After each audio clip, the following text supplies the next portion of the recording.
I'm staring at the clock on the living room wall. 11:07 p.m., then 11:15, then 11:23. Sarah said she'd be home by 10. Maybe 10:30 at the latest. It was supposed to be a simple girls' night dinner with her college friends Lisa, Rebecca, and Amanda. Nothing unusual. She'd done it a dozen times before, but she's never been this late without calling. I pick up my phone and dial her number again. It rings once, twice, then goes straight to voicemail. That's the 12th time tonight. I know because I've been counting. My stomach twists into knots. Emma's asleep upstairs, her nightlight casting soft shadows across her bedroom ceiling. She has no idea that her dad is down here, pacing the living room like a caged animal, trying not to let his mind go to dark places. Maybe her phone died. Maybe she lost track of time. Maybe the restaurant was loud and she didn't hear it ring. But 12 calls. I sit back down on the couch, my leg bouncing nervously. The house is too quiet, the kind of quiet that makes every creak and settling sound feel enormous. 11:47 p.m. The doorbell rings. My heart jumps into my throat. I practically sprint to the door, relief flooding through me. She forgot her keys, that's all. She's fine, she's home. And I'm going to hug her and tell her she scared me half to death. And I open the door. It's not Sarah, it's Lisa, Sarah's best friend since college, and she's crying. Her mascara is streaked down her cheeks in black rivers. Her hands are shaking. She's not looking at me. She's looking at the ground, like she can't bear to meet my eyes. Lisa, what's wrong? Where's Sarah? She steps inside, and I close the door behind her. She's trembling. Ethan, I'm so sorry, she says, her voice cracking. I'm so sorry. My chest tightens. Sorry about what? Lisa, where's Sarah? Is she okay? Was there an accident? No, not an accident. She finally looks up at me, and the guilt in her eyes makes my blood run cold. Ethan, I need to tell you something about Sarah. Something happened tonight, and you deserve to know the truth. What truth, Lisa? You're scaring me. Just tell me. She takes a shaky breath. The dinner tonight was real. All of us were there, but Sarah, she left early. She said she wasn't feeling well, but I knew something was off, so I followed her. Followed her where? To Marcus Reed's apartment. The name hits me like a punch to the gut. Marcus Reed, Sarah's ex-boyfriend from college. The guy she dated for 2 years before we met. I didn't even know he was back in town. What? My voice comes out strangled. Why would she? She went inside with him, Ethan. That was 3 hours ago. I waited outside for a while, hoping she'd come back out, that maybe I was wrong. But she didn't. Her car's still parked on his street. The room tilts. No, I say, shaking my head. No, that doesn't make sense. She wouldn't. I'm sorry. Lisa whispers. I'm so sorry. I thought you should know. I can't breathe. The walls are closing in. My wife. The woman I've loved for 10 years, the mother of my 6-year-old daughter, is with another man. Right now in his apartment. Ethan, say something. Lisa pleads, but I can't. There are no words. Lisa is still standing in my living room, apologizing over and over, but her words sound like they are coming from underwater. Ethan, I didn't know what to do. I wanted to tell you right away, but I also didn't want to. You need to go. I say quietly. What? I need you to leave, please. She hesitates, then nods. Okay, I'm sorry. If you need anything, just go. The moment the door clicks shut behind her, my legs give out. I collapse onto the couch, my head in my hands. This isn't happening. This can't be happening. Sarah and I have been together for a decade. We've built a life, a home, a family. We have a daughter who looks just like her. We have routines, inside jokes, a mortgage. We're solid, aren't we? I grab my phone and text her. Where are you? No response. I wait 5 minutes. 10:15, nothing at 2:00 a.m. I text again. I know you're with him, still nothing. The night stretches on forever. I don't sleep, I can't. I alternate between pacing the living room and sitting in the dark, staring at my phone, willing it to buzz with some explanation that makes this okay. But deep down, I already know the truth. At 6:00 a.m., I'm sitting at the kitchen table, staring at a cup of coffee I don't remember making, when I hear the garage door open. My entire body goes rigid. The door to the house opens and Sarah walks in. I know immediately. Her hair is messy, her makeup smudged. She's wearing the same black dress she left in last night, but now it's wrinkled. She freezes when she sees me sitting there. Ethan, I hold up my hand. Don't. My voice doesn't even sound like mine. It's cold, flat, dead. Just tell me the truth, I say. Did you spend the night with Marcus? The silence that follows is the loudest thing I've ever heard. Then she nods, tears start streaming down her face. It was a mistake. She whispers, Ethan, I swear to God it didn't mean anything. I laugh. I actually laugh, and it's the most hollow sound I've ever made. It didn't mean anything. I repeat, you spent the night with your ex-boyfriend, and it didn't mean anything. I was confused. Confused about what, Sarah? About being married, about having a daughter, about the vows we took 8 years ago. No, she's sobbing now. I don't know what I was thinking. You weren't thinking, that's the problem. She steps toward me, reaching out. Ethan, please, let me explain. Don't touch me. She recoils like I've slapped her. How long? I ask. What? How long has this been going on? It wasn't. It just happened last night. I swear. Bullshit. Ethan, I'm telling you the truth. Marcus reached out on Instagram a couple months ago. We were just talking, catching up. It was innocent. But last night, we met up for drinks, and things got out of hand. I made a terrible mistake. A mistake, I echo. You didn't accidentally trip and fall into his bed, Sarah. You made a choice. 100 choices. Every text, every lie, every second you spent with him instead of coming home to your family, those were all choices. I know. Her voice is barely audible. I know, and I'm so sorry. Please, Ethan, please forgive me. I look at her, really look at her, and I don't recognize the woman standing in front of me. I don't know if I can. Sarah is still crying, still begging, and I can feel my resolve cracking. 10 years of history, of love, of shared memories, it's all screaming at me to forgive her, to find a way through this. Maybe people make mistakes. Maybe marriages can survive this. Ethan, please, she says. I love you. I love Emma. This was one night. One stupid, terrible night.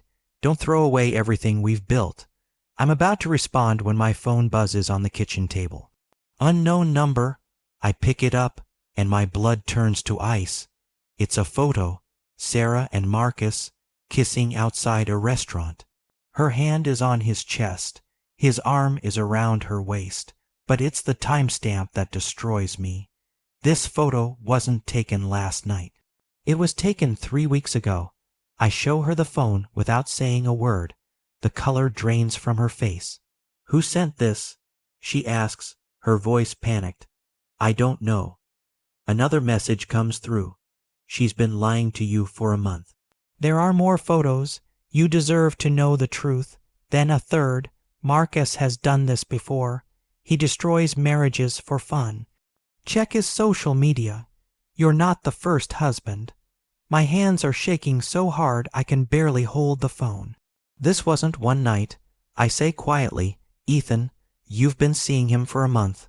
No, don't lie to me anymore. My voice echoes through the kitchen. Upstairs, I hear Emma stir. Sarah is sobbing now, her entire body shaking. Okay, yes. We've been talking for a while, but we only met up a few times. Last night was the first time we... Get out, what? Pack a bag, go stay somewhere else. I don't want you here. Ethan, this is my home. Emma's upstairs. I'm not leaving my daughter. You should have thought about that before you destroyed this family. Please, she begs. Please, let's just talk about this. Let me explain. There's nothing to explain. You've been lying to me for a month. You spent the night with him, and now someone's sending me proof that you're not who I thought you were. Who sent that? She asks again, desperation in her voice. I don't care. Pack a bag, Sarah, now. She stares at me for a long moment, tears streaming down her face. Then she turns and walks upstairs. I sit back down at the kitchen table and open the messages again. Marcus Reed, the anonymous sender, writes, "Look him up. See what kind of man your wife chose." I open Facebook and search for his name. His profile is public, and what I find makes me sick. Photo after photo, Marcus with different women. Some of them are clearly wearing wedding rings in earlier pictures. Then, suddenly, those rings disappear in later ones. The comments section is brutal. Angry men calling him a homewrecker, women calling him a liar, a manipulator, a predator. One comment from 2 years ago stops me cold. You destroyed my marriage. Karma will find you. Tom Henderson, I screenshot everything. Sarah comes back downstairs with a small suitcase. Her face is red and puffy. Where am I supposed to go? She asks. Lisa's, a hotel. I don't care. Ethan, go. She hesitates, then leaves. The moment the door closes, I pull out my phone and call my brother Daniel. He answers on the second ring, his voice groggy. Ethan, it's 6:30 in the morning. What's wrong? I need you to come over. Now. Why? What happened? Sarah cheated on me. There's a long pause. Then, I'll be there in 20 minutes. He arrives in 15. Daniel is 4 years older than me, a divorce lawyer, and one of the few people in this world I trust completely. When he walks through the door and sees my face, he doesn't ask questions. He just pulls me into a hug. It's the first time he's done that since we were kids. Tell me everything. He says, I do. I show him the messages, the photos, explain the timeline. His jaw tightens as he listens. This is bad, Ethan, he says finally.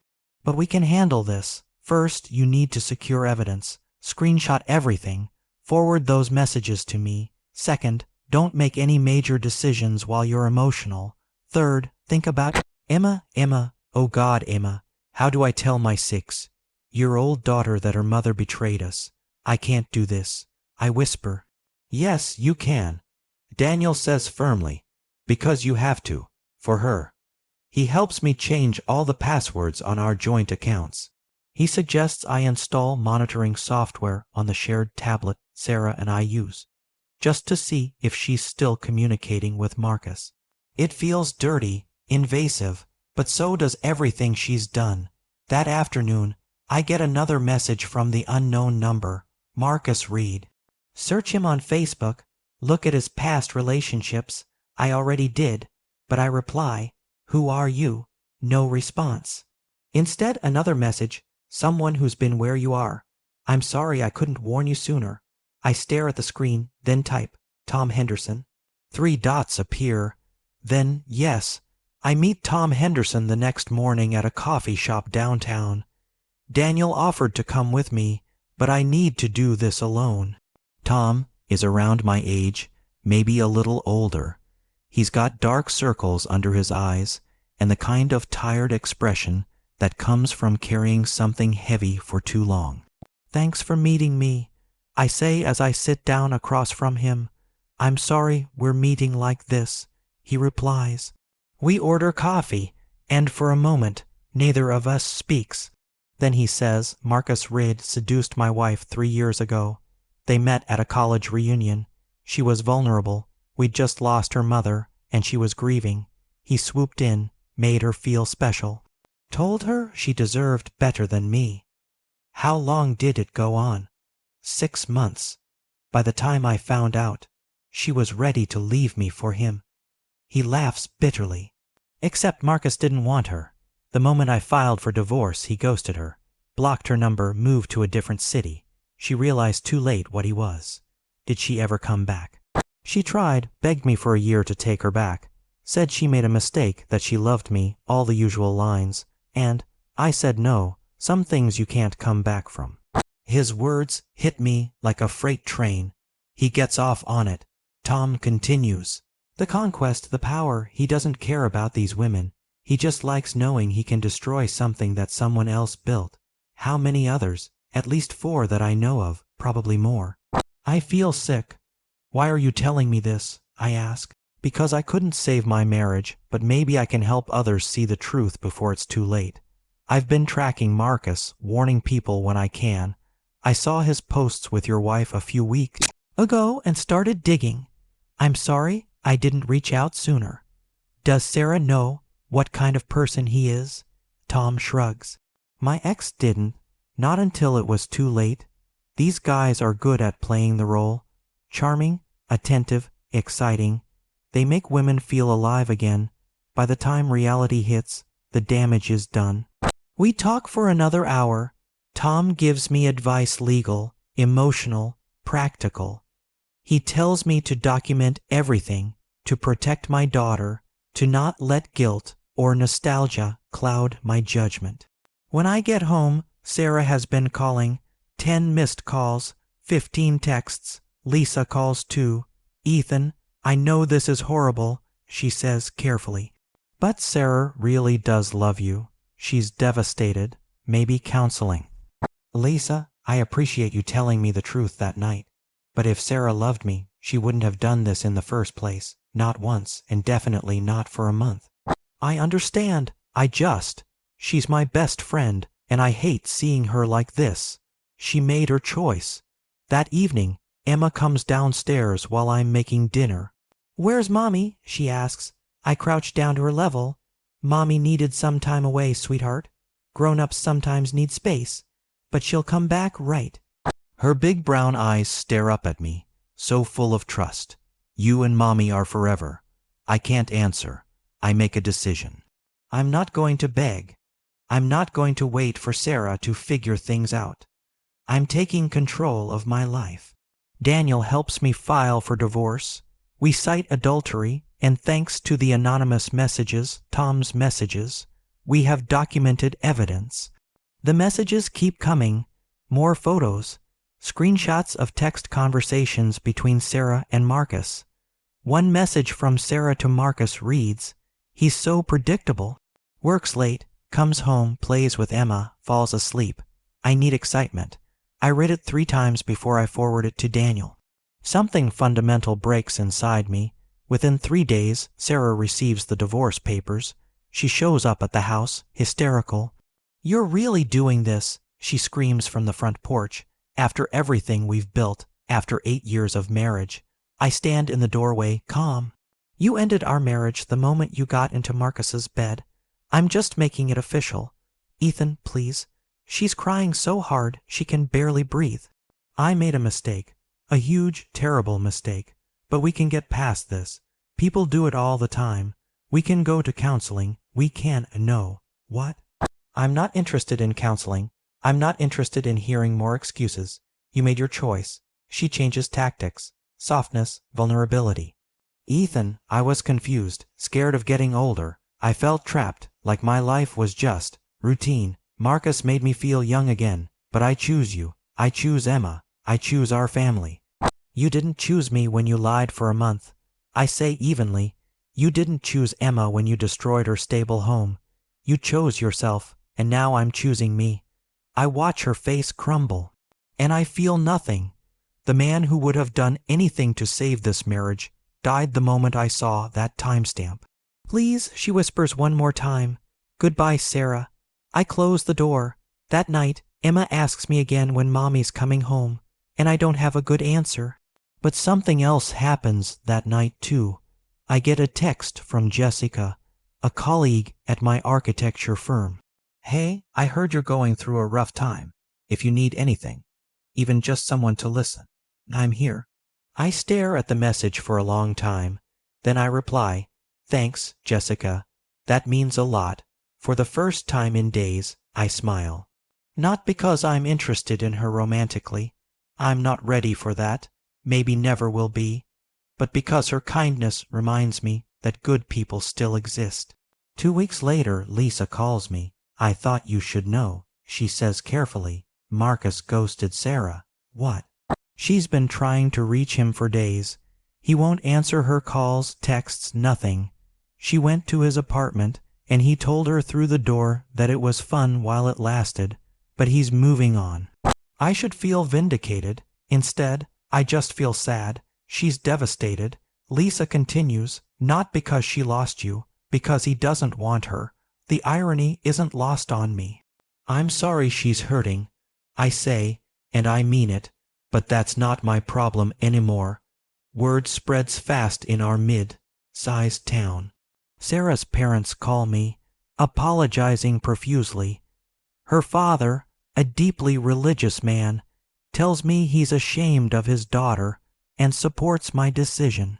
He even offers to testify on my behalf regarding custody.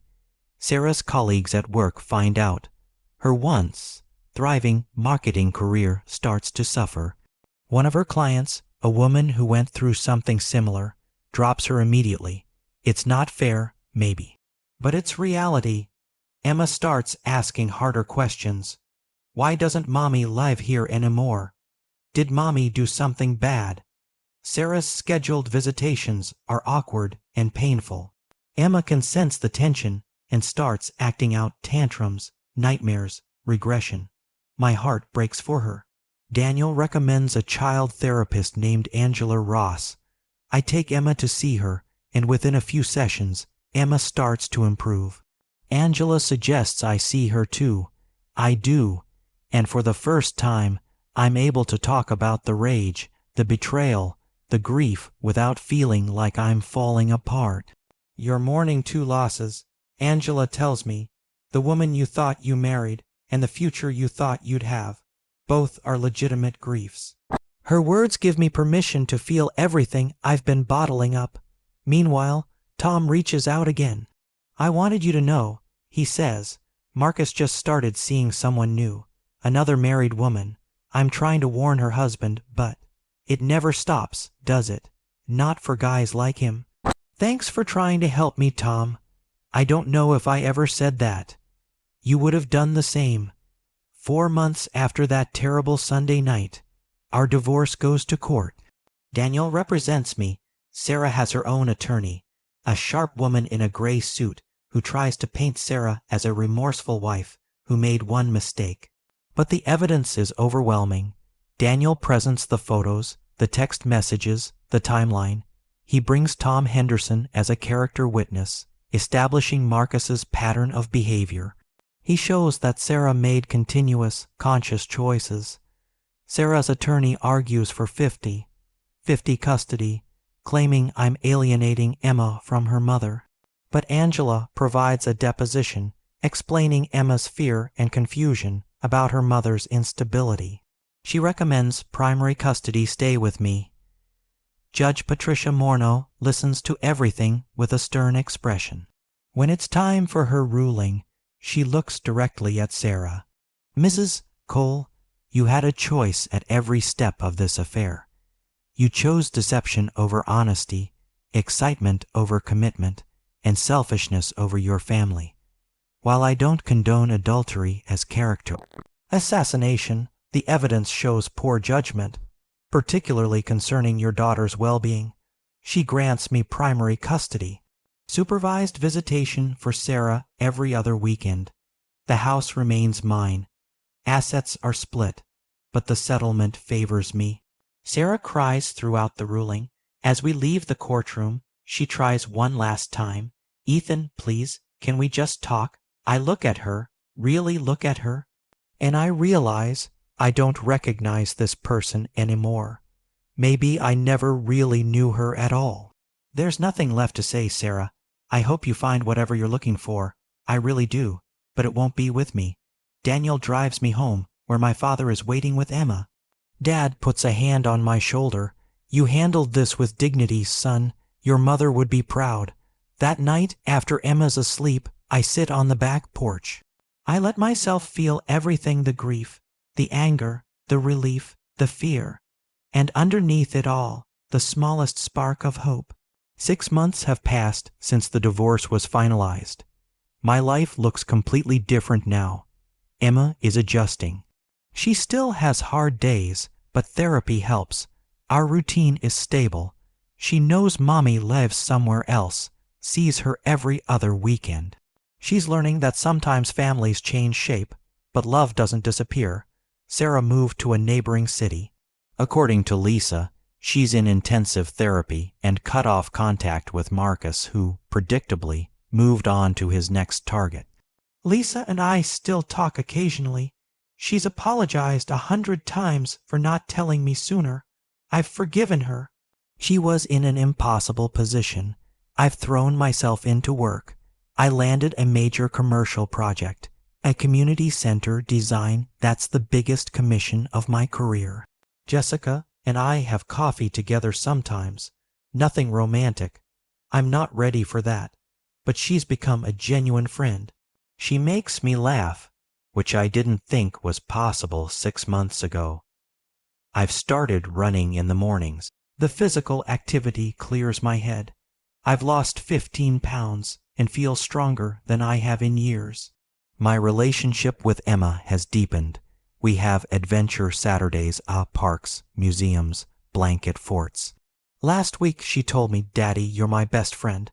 I nearly cried. Healing isn't linear. Some days I wake up angry. Some days I wonder if I gave up too easily. But most days I wake up grateful. Grateful I learned the truth. Grateful I had the strength to leave. Grateful for the life I'm building. I think about Sarah sometimes. Wonder if she's genuinely remorseful or just sorry she got caught. It doesn't matter anymore. She made her choices. And I made mine. 1 year to the day after that terrible Sunday night, I receive one final message. It's from Sarah. "Ethan, I know I have no right to contact you, and I'll understand if you delete this without reading. But I need you to know, I'm sorry, not just for what I did, but for who I became. Therapy has helped me see that I was running from my own insecurities, my fear of becoming invisible as I got older. None of that excuses what I did to you and Emma. You deserved honesty, respect, and loyalty. I failed you completely. I'm not asking for forgiveness or a second chance. I just want you to know that you were always enough. The problem was never you. It was always me. I hope you've found peace. I hope Emma is thriving. And I hope someday you find someone who sees your worth and never takes it for granted. I see it now, but I see it too late. I'm working on becoming someone Emma can be proud of, even if I can never be the wife you deserved again. Thank you for the years you gave me, for the beautiful daughter we created, and for showing me what true integrity looks like, even in the worst circumstances. Take care of yourself, Ethan. You're a better person than I ever was. I read it twice, then I close my phone. Maybe she means it, maybe she doesn't. Either way, it doesn't change anything. I'm not the same man who sat waiting for her that Sunday night. That man died the moment he learned the truth. The man I am now knows his worth, protects his peace, chooses happiness over history. I delete the message, then I pick up Emma from school, and we go get ice cream. Life goes on, and it's pretty good.